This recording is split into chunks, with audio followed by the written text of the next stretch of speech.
Hi everyone, I have a new layout here for you, and I want to say that the background of this layout I did with my butter and impasto styles and plus alcohol ink styles, so a mixture of styles. I actually recorded a video, but I didn't record the sound, so I will re-record that.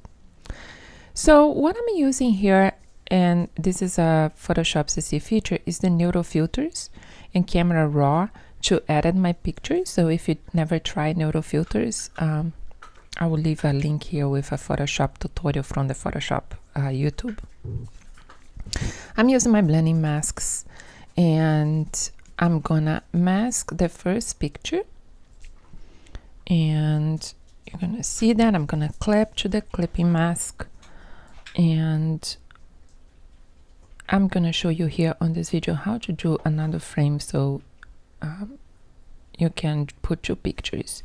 So here I'm taking paper from the Bliss collection, mini collection, and I'm using my acrylic brushes, dynamic brushes, to blend that.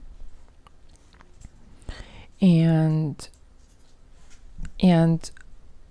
what you see there, I am going back and forth. So I, hide it, I put more, then I hide it, then I put more. And this is usually how I like to blend. I'm using here my Mix Media set.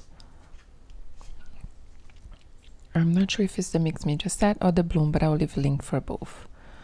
And what I'm going to start to do is, you see how this mask, the bigger mask is not integrated in the layout. So I'm going to start to integrate that so the blending is better. So it doesn't look like something brushed on the top of the page. I like to pick colors from the picture, so it creates a sense of harmony there. And at the same time picking colors from the paper. Excuse me. And here I got the ellipse tool and I created a round shape, and I'm gonna clip the picture to the round shape. So pretty much you created a clippy mask there.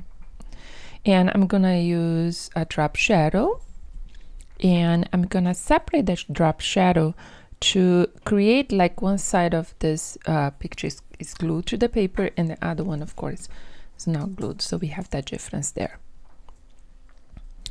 And I'm just now gonna put some clusters of things. I have here from the Bloom collection.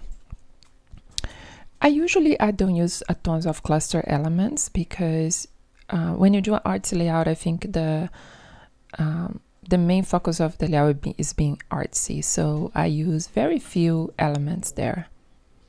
I like to play more with the brushes and things like that. So this is from the Bliss kit, and grabbing some things, gonna put shadows. I use a variety of elements here from Artsy Goods, from Bliss, from Bloom kit, and I'm gonna write the date, and that's pretty much it. Thanks for watching.